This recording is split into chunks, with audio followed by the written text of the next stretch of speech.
sa communauté paroissiale et s'était impliqué dans sa prise en charge en toute simplicité, en toute humilité.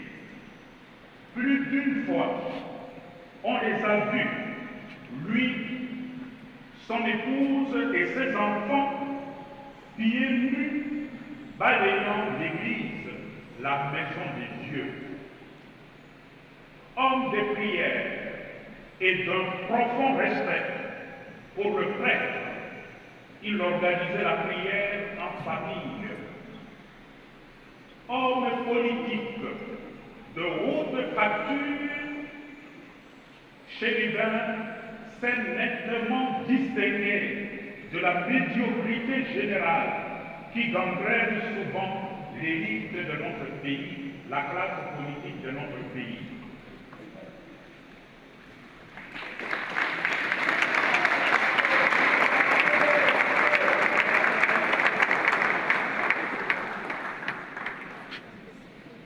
Chère Madame Michel Okene, chers enfants Okene, votre peine, votre souffrance est sans mesure et vos questions demeurées sans réponse sont nombreuses. Depuis la tragédie, dans la nuit du 13 juillet, votre vie a basculé. Vous vous demandez, vous vous posez des questions. Comment en sommes-nous arrivés là? Vous vous demandez, pourquoi le Seigneur a-t-il permis cette tragédie?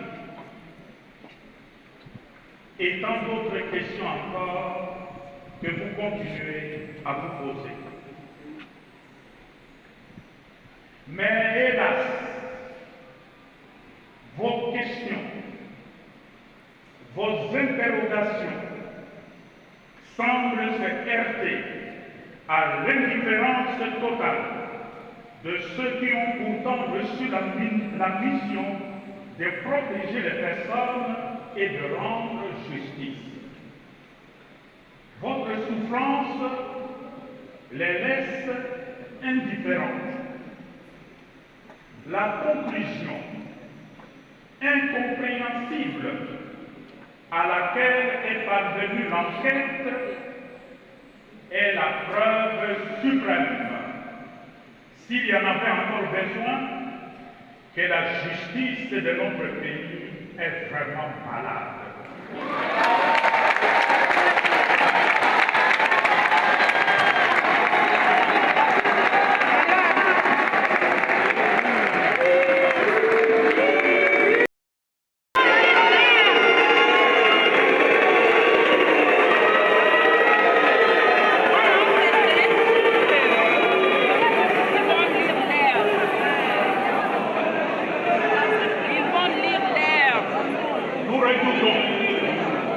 Et la levée du moratoire sur la peine de mort remet entre les mains d'un malade déclaré l'arme redoutable pour instaurer la terreur en coupant la tête des gens.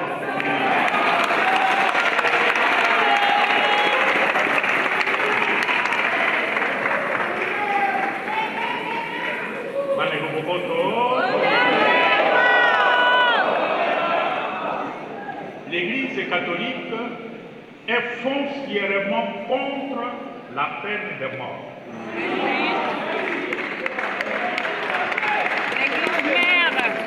Nzokande epai ya biso awa na Congo.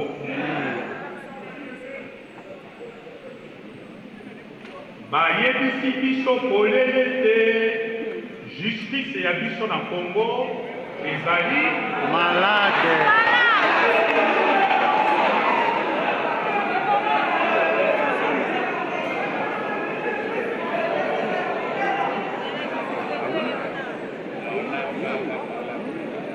Et lorsque les conséquences seront dramatiques. Dès lors qu'on remet cette grosse machette, cet outil à tuer, entre les mains d'une justice qui est qualifiée de malade, je ne sais pas combien de têtes seront coupées.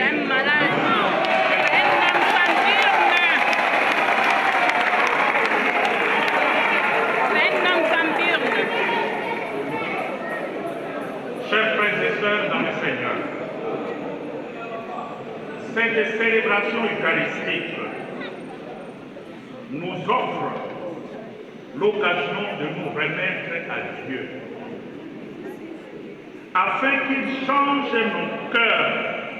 nos cœurs de pierre, qu'il les transforme en cœurs de chair,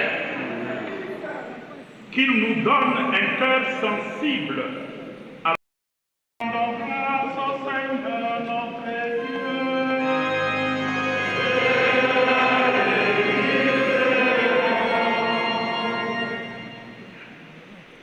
Vraiment, il est juste, il est bon, pour ta gloire et notre salut, de t'offrir notre action de grâce toujours et en tout lieu, Seigneur, Père très saint, Dieu éternel et tout-puissant, par le Christ notre Seigneur.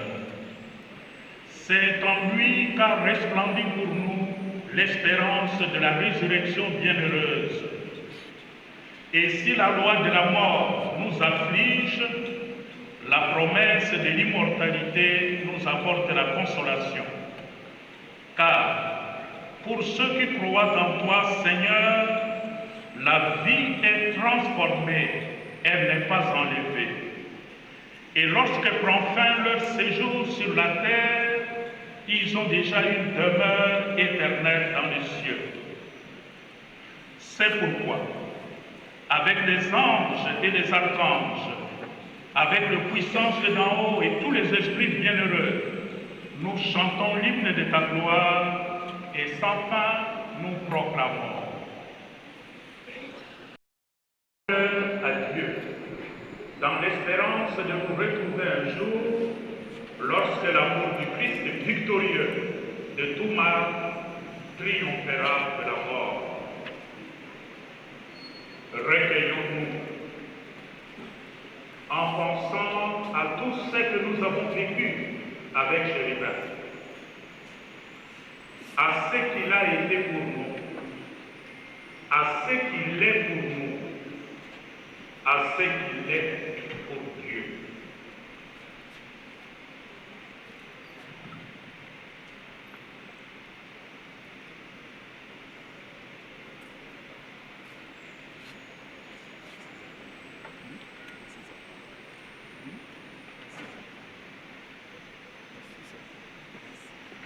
Nous espérons et nous croyons que tous nous ressusciterons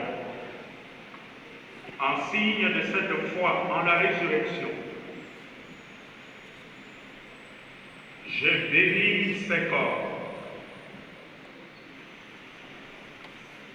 Au nom du Père et du Fils et du Saint-Esprit.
en signe de respect pour vous, Chérubin Okende. Voici cet encens qu'il monte devant toi, qu'il monte devant Dieu avec notre prière.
Chef, le voilà, oui.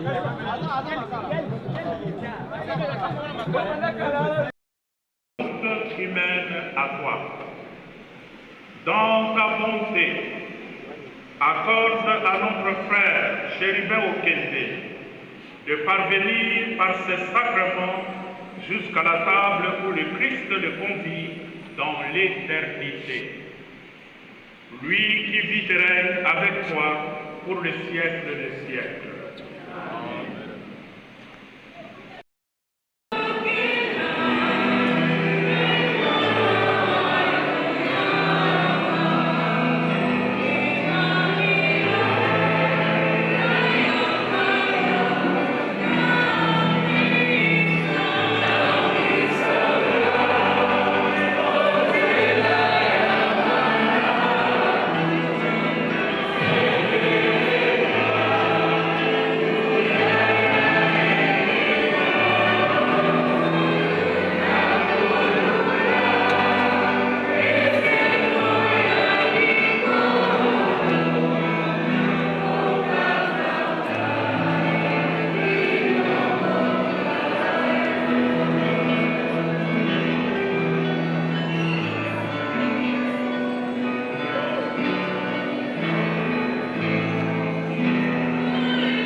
Congolaises, Congolais, membres de la diaspora, défendeurs du panafricanisme et toute personne éprise de liberté et de justice.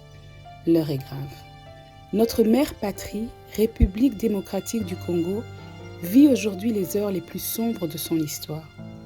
Le Congo est seul face à son destin et doit se battre pour son autodétermination devant l'histoire. Nos dirigeants, complices ou impuissants face aux forces internationales avides de la richesse de nos terres, ont été spectateurs de la mort de plus de 10 millions de Congolais innocents. Les martyrs du coltan. Oui, 10 millions de personnes, c'est-à-dire toute la population de la Belgique, ou celle encore du Danemark, ou encore toute celle du Portugal. Et la communauté internationale se tait et regarde ailleurs. Le Congo est seul face à son destin et doit se battre pour son autodétermination devant l'histoire. Congolaises, Congolais, le salut ne viendra que par nous. Il suffit parfois d'une bougie pour éclairer le monde et chacun d'entre nous, à notre humble niveau, pouvons faire la différence. Je vous remercie. Nous avons besoin de votre aide. Ces enfants ont besoin de vous. Le Congo a besoin de vous. Je vous remercie. Je suis Mireille Landou. Tous vos dons serviront aux déplacés de guerre et à leurs enfants. Je vous remercie.